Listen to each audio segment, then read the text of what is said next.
podcast is going to cover so many subjects: health and fitness, mental health, mindset, being a mum, business. Everything will be covered on this podcast. So join me bi-weekly for an amazing journey through life. How are you doing? Very well, thank you. And congratulations on your 906 days sober. That is absolutely amazing. Thank you so much. I mean, at this current day, I am, I think, 335 days. So I'm literally so excited for my year. Yes, not long now. Such an achievement, isn't it? But 906 days, I mean, like, that is like some going, and I've just found that so inspirational. And I'm sure a lot of people that are going to listen to this podcast will also find that really inspirational, which is why I wanted to have you on the show. Just from, obviously we've had interactions on social media, and then we met to go to the sober business mindset meeting. Absolutely loved your company, absolutely loved listening to your story, and I knew that you'd be great to have on my podcast to help so many people with your story and the things you've gone on to do since you've become sober. Yeah, no, thank you for having me. No problem. So I just wanted to really talk about, if you don't mind, like what was the reason you decided to quit drinking? So, anxiety, depression, I sort of hit a rock bottom, I'd say 2015. Never thought I could live without alcohol. Ended up at the doctors and they wanted to put me on medication. But one of my first questions was, can I drink on these tablets?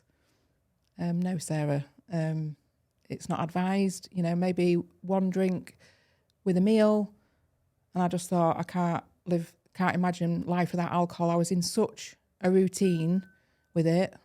I'd say it started when I was about 14, you know, the usual drinking at school, on the field, so to speak. And it just went on like that, really. So into my teens, then into my 20s, and I was in this habit loop, always drinking Friday, Saturday, Sunday. Sounds pretty much like me. And yeah, I didn't realise how much it was affecting my mental health. I was having panic attacks, really bad anxiety. So I ended up at the doctors, and I left the doctors and didn't do anything. So 10 days later, the doctor phoned, how are you getting on with that medication? And I hadn't picked it up. So, and it just got to a point where I had to take some time out of work and take the medication and see where I was at. However, it didn't get any better. It got worse before it got better. To the point. Did you still drink? So when you took the time out from work and you had these tablets, I'm presuming, did you still drink while you're on the tablets? Which obviously we know it counterbalances the tablets, doesn't it? So the chemicals sort of, it stops them from working efficiently. Yeah, I'd gone on a girls' weekend to Spain, and so I was on antidepressants and a beta blocker. So the beta blockers for the panic attacks. Yeah, I run them Pamadol or something like that. Yeah, Panadol. I had them as well. And I continued to drink. So as you imagine, a girls' weekend as well, it's even more fueled, really more heavy. of an excuse. And I ended up, we was in this beautiful restaurant, and I fainted. I passed out. But I didn't blame the alcohol. I didn't blame the tablets. I blamed the heat wave in July in Spain. Yeah. That's the reason. And at the time I was having some CBT and things like that. And it just got worse and worse. And to the point, one evening in July, I went to this wedding night do, and I actually wasn't drinking, but I just felt really, really, really ill. My whole body was shaking. I was tearful. I wanted to pass out all the time. And I thought I was having a heart attack. So in a nutshell, I ended up at the local A&E. I was all wired up, laid out on the bed, couldn't stop crying, taking blood tests. The doctor had got, because I'd been having some ongoing tests at the doctor's, they'd got my records, and the doctor walked in and he just said, Sarah, it's anxiety. And I just thought, what the hell? Yeah. Like, I just thought I was really ill. I didn't own it at all, even in 2015. So I thought, right, I'm going to have to sort myself out. So I thought, I'd been at my job a long time. I thought I need a change of career. It's the job. It's the job. As we do. It's- Yeah. It's not the alcohol, Well, it's the the job. So I handed my notice in, I left on good terms and started at a much smaller company. So that was 2015. So from 2015 to 2021, I continued trying to moderate. Wow, how Yeah. exhausting is that? Yeah. So exhausting. Done that as well. Exactly the same. Went for counselling, like paid good money to go sit and talk to somebody. I was like, right, if you just mark the bottle at this stage then, you know, and drink for maybe 2 hours at a time. So honestly, that went on. I must have done so many different tactics of moderating. Yeah. And I look back now, how exhausting was that? So again, didn't really get, suppose up and down, roller coaster. Roller coaster, So yeah. up, down, thought I was managing. Yeah. Until I wasn't, and I ended up, I was at this job for 5 years and I actually walked out of a job, because you do, don't you? And Yeah. it's still nothing to do with alcohol. No. Still, it's the people I work with, you know. It's like a blame thing, isn't it? So Yeah, you blaming basically everything. you blame everything around your life Yeah, without blaming what's actually the problem, which Yeah. obviously you're gonna Yeah. get to. and so my drink of choice was wine. So it was never one glass of wine. I used to have between 1 and 2 bottles, really. I knew Yeah. on a work night I shouldn't really be opening that second bottle of wine. And sometimes I used to go to the shop, buy the 2 bottles, leave one in the car, and In case. yeah, But you know, once you've started Yeah. that one bottle, you're gonna need that Yeah. second. Yeah. Just sounds exactly like it just mirrors me, and I'm sure it mirrors so many other people who Yeah. are listening. the fear of running out Yeah. was real. And yeah, generally I'd go get that second bottle, knowing I shouldn't because I'm at work in the morning. And yeah, one bottle I was always all right, but the second bottle changed my personality. That's it. Yeah. So I got feisty, you know, argumentative. Starts causing problems in your Emotional. relationship.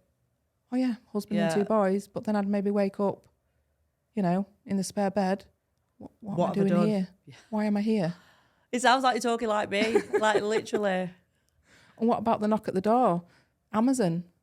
Because I'd ordered Yeah. shopping. Yeah. Drunken shopping sprees. What have I Yeah. ordered? I can relate to that as well.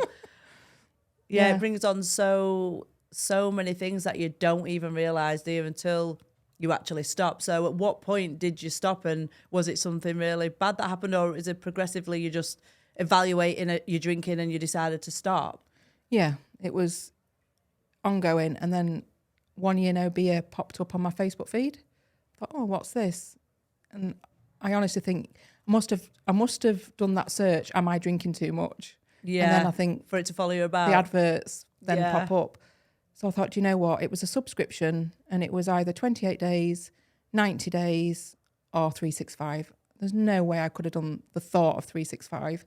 And I thought, do you know what? 28 days isn't just quite long enough. So let's try the 90. Yeah. And I did. So the year of lockdown, so it was February 2020. And I started doing the 90 days. And do you know what? Quite quickly, I felt a lot better.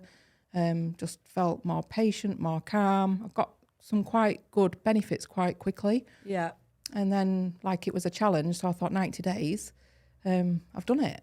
And then I got to 110 days and I was doing some shopping for a vulnerable couple for lockdown. So I used to leave the shopping way through the window and off I would go.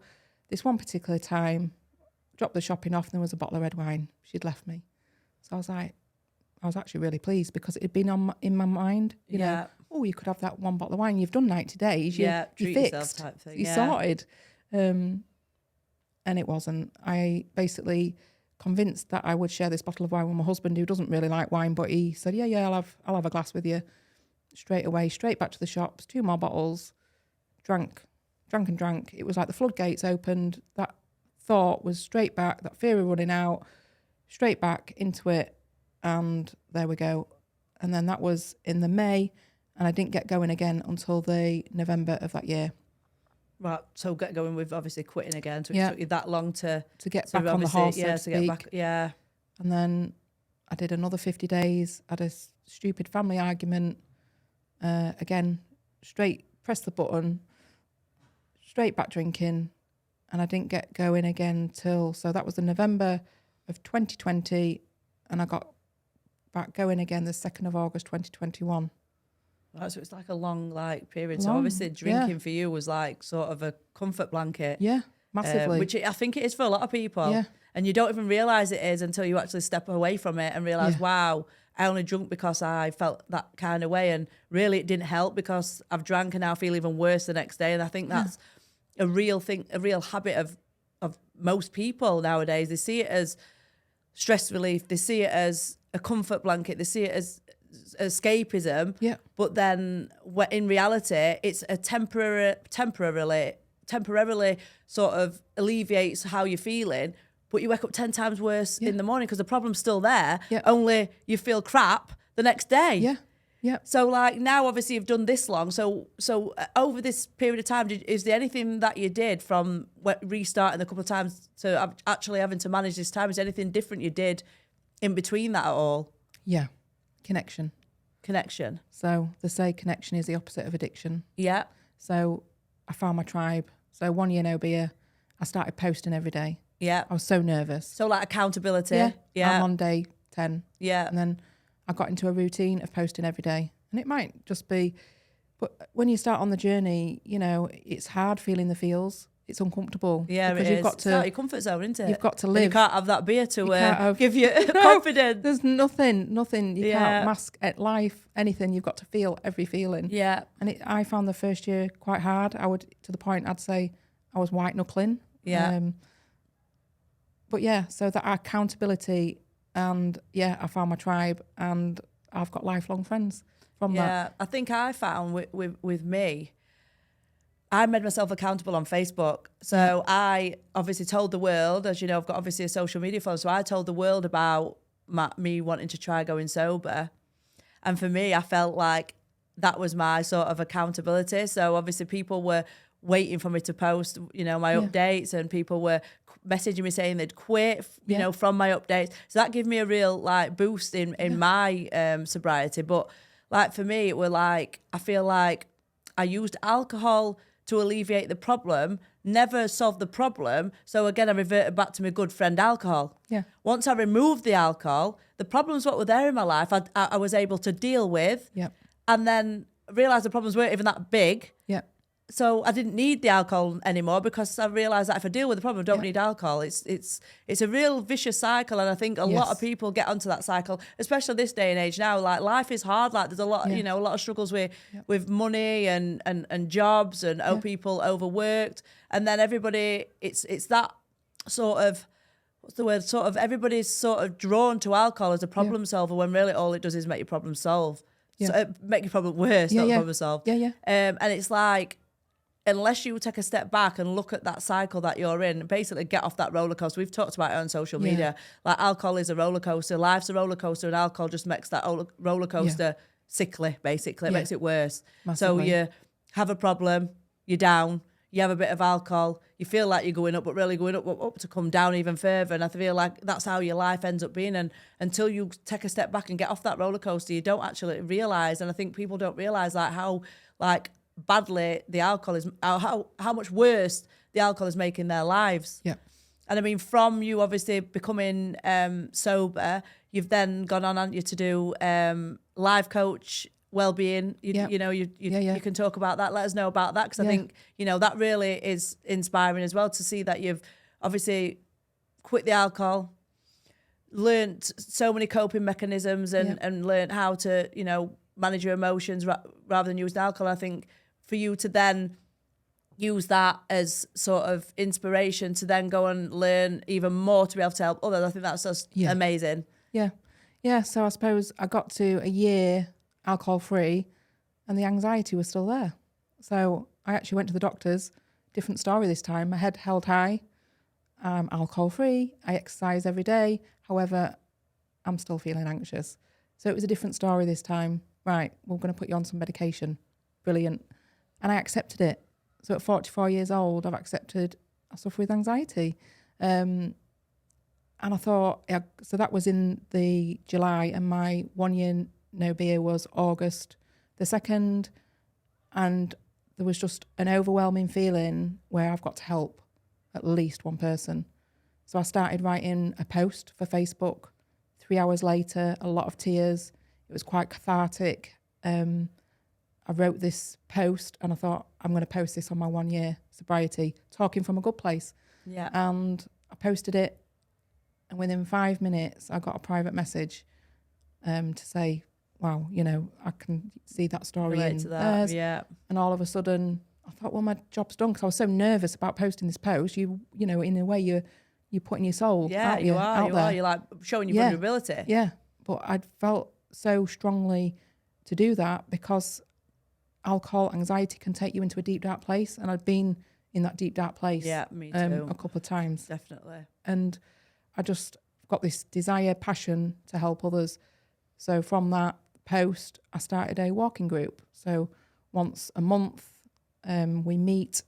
So it started off at Flamborough coastline, and that continues. So that's been going 18 months, and it's going absolutely brilliant. And what's that called again? Is it? So TWALK. TWALK. So Talking, Walking, double A for anxiety and addiction. Yeah. And we raise money for Mind Charity. Yeah, that's amazing. And how much have you raised so far? So it's in the region of 1,500. That's amazing. That's just from selling cakes and, you know, talking, walking, doing challenges. You know, part of my sobriety is exercise. Yeah, I think exercise, even like walking, like people like think exercise is, I've got to go to the gym, I don't want to do that. But exercise, walking is so underrated as a very good form of exercise, especially for mental health, not just for your general health or your fitness, but your mental health. Like going for a walk, what I found as well, I mean, I go to the gym, but like when I've been advising a lot of people who follow me who sort of get stressed and drink, walking. Like if you take yourself away from that situation, take yourself for a little walk, 20-minute walk, 10-minute walk, your brain will automatically not desire that alcohol anymore. I'm not saying for everybody, but it does help. It's a start to obviously sort of divert your brain to something else rather than the stress that's there or the desire that's there. So obviously the walking that you do will, you know, be amazing. And obviously being able to talk while you're walking, get your feelings out, get your emotions out. Again, that's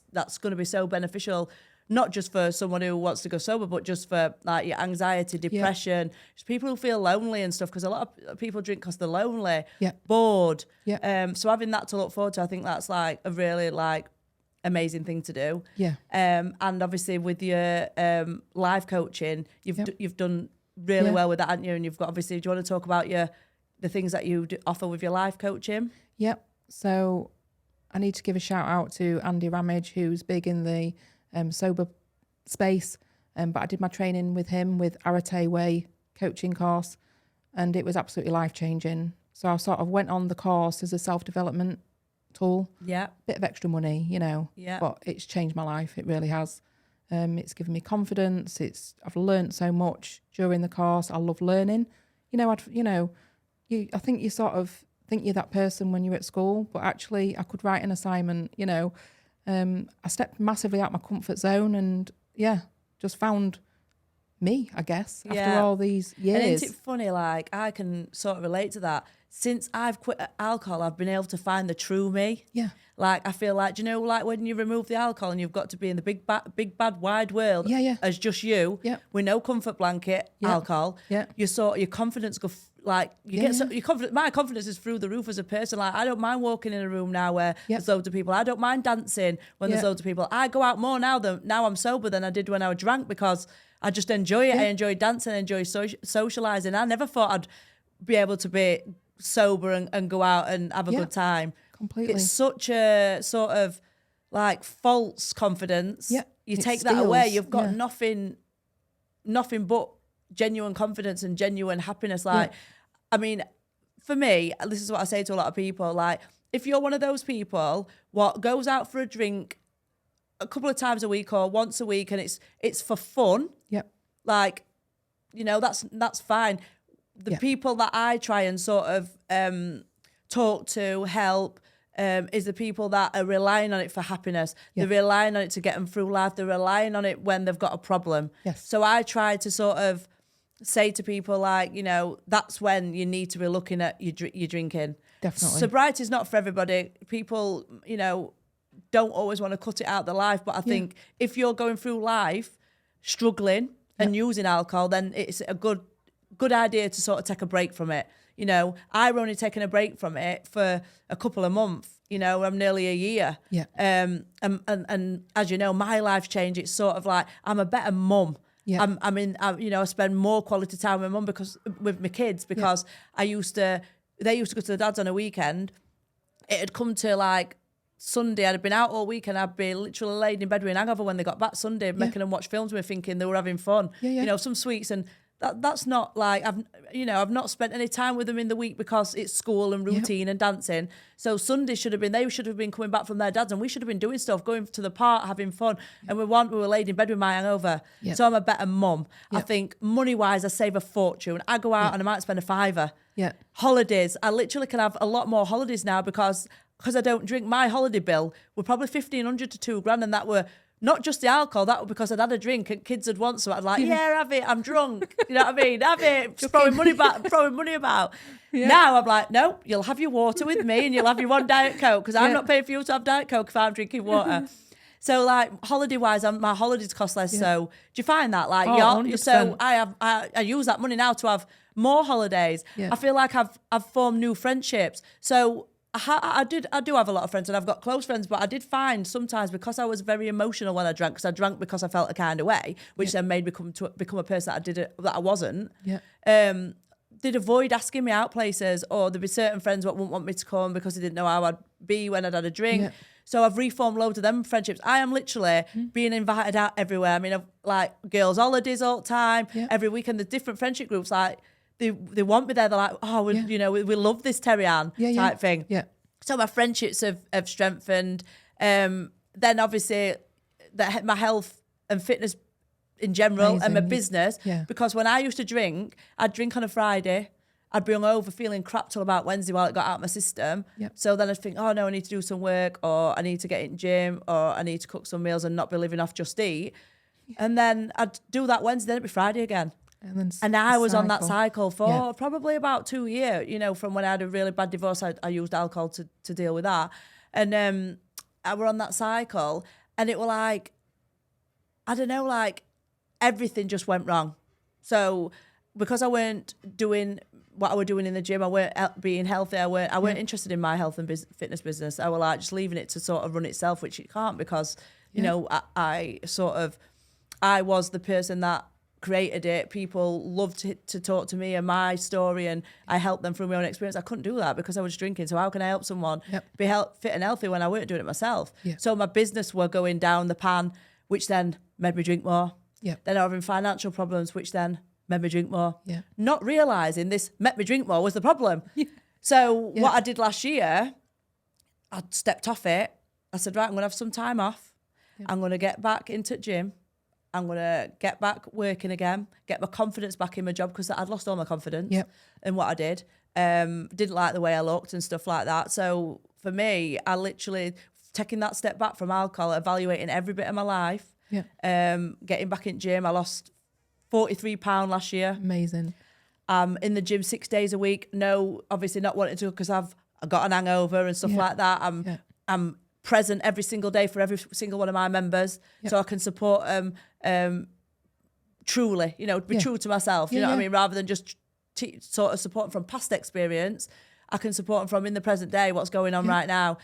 So just everything in the last 11 months, it's quitting alcohol has transformed in my life, everything. And I probably, you could probably, you know, relate to that as well. It's like, people don't realise that alcohol doesn't solve anything. It makes everything worse.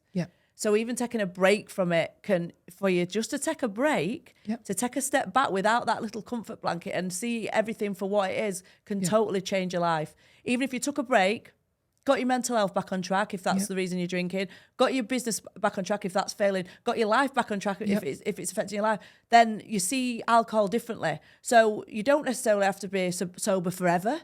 You could do that, take a step back, and then look at your relationship with alcohol. What would you say? Like, look at your relationship with alcohol, see where it's going. You might be, people listening might be one of them people who like just needs to take a little step back, have a break, sort the things out what need to be sorted. Then maybe you can drink for, you know, pleasure, or if you wanted to. Not everybody can. No. I'm not sure quite right now on myself, if I'm really honest, and I'm always honest, like if I want to be sober, completely sober forever, I'm not going to sit here and say that, because for me, I've done my year. If I fancy a drink, I feel like I've done that much work on myself, and my relationship with alcohol is total change. If I fancied a drink in the right circumstances, not when I felt a kind of way, I'd never drink like that again, then I may have a drink. However, I say that, but I don't miss drinking. Yes. So it's a bit of a to and fro thing for me. I think I'm just saying it just in case. Yeah.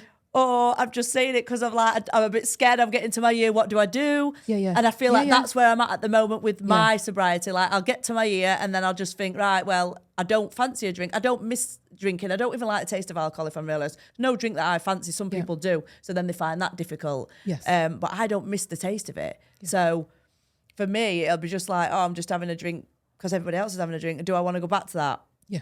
So I'm not going to sit here and say, right, you need to be sober forever, because it's not for everybody. Yeah. I don't even know if I'm going to be sober forever. If you can, amazing. If it's something that you need to do, then yeah.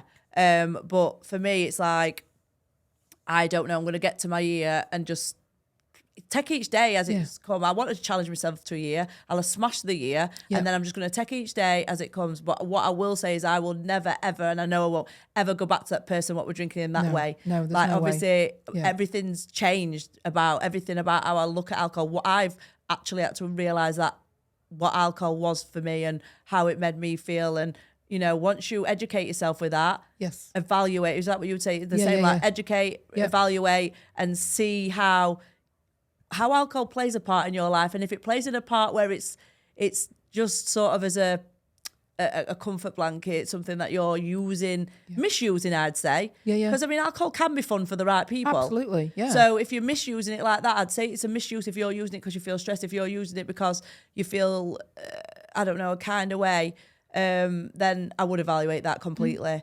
Or if you're living for alcohol and we can't wait for Friday so you can have a drink. Again, that's... you know, you need to evaluate rest of your week if you're living for a weekend for a drink. That was it. Completely. It is, isn't it? So you need to. So anybody who's listening who is sort of doing that, then I would obviously take a step back from alcohol and evaluate other parts of your life. Yeah. Would you agree? Absolutely. And you'll probably find that once you do that, you don't want alcohol as much. Once you start working on those parts of your life that you're using to make your life better with alcohol or make your life worse. Yeah. You'll realise that, you know, it's not all that it's cracked up to be. It's just sort of, I feel like it's the most socially accepted drug that ruins the most lives, and people don't even realise it. Exactly. It just is. It's like, it's everywhere, isn't it? Yep. Everywhere you go. If you go to a wedding, christening, Christmas. Birthdays, kids' birthdays. Anything, any celebration, it's here. You know, and you wouldn't say, here, have why some aren't drugs. you drinking? Yeah. No one does that to me no more. Everyone's buzzing that I'm not drinking, I think. But same. And I also think like with a lot of people, it's like some people don't even fancy a drink. They just have it because the mates are having a drink. Yeah. So it's just like sort of, it's a mate thing. And I mean, I've got mates what drink and they have a really good time, and you know, they're that's that portion of people that have a really good time. It's a very small portion, I think. Yeah. But then there's that bigger, you know, portion of people that are using it to get through life, basically, instead of actually pulling away from that and actually sorting the bits that working on the bits of their life that they need to work on. Yeah. And I think once you start on this self-development journey, once you see it, you can't unsee it. No, definitely. It's like it's life-changing. But never say never. But I just think to myself, why would I go back now? Yeah. You know, I nearly lost everything. Yeah. Yeah, that's it. And like, I guess once you get to that point, that low point, you've got that fear of going back to that, haven't you? Yeah. So like, I just feel like anybody like listening, if they have got any sort of questions about sobriety, and get in touch with me or Sarah. Yep. Sarah's also a life coach. I always just help people from things that have happened in my life. So I like to sort of like, obviously my whole podcast I'm going to try and base on things that have happened in my life, because I have been on a roller coaster, and I'm not just talking alcohol related. I'm talking about things that have happened in my life that I think could, and I've come out of it and I've been able to, you know, sort of regain control. And I'm not just talking about alcohol, I'm talking about in just general things where, you know, depression, anxiety, and I'm going to have loads of different guests on to cover loads of different things. So, you know, if anybody needs any help or advice, I'm only a message away. And it's been so lovely to have you on today, Sarah. Thank you. We've enjoyed it. And I'm sure, like, we've got some plans together, haven't we? Yep. So we're going to be working together on my app to help people with their, you know, coaching and well-being on your part, to hopefully help people get on track with their nutrition and health. Yeah, definitely. And to be honest, most of people that I speak to on my app do actually fall off track from alcohol with their eating. Yeah. It doesn't just affect, like, you know, your problems. It's your eating and your fitness and basically consistency in your life. It knocks you off your consistency, I think. Yeah. So obviously I'm looking forward to working with you on a different basis, I suppose. Yeah. Bit of sobriety, but obviously on the coaching side as well. So thank you everybody for listening, and I hope you enjoyed this podcast.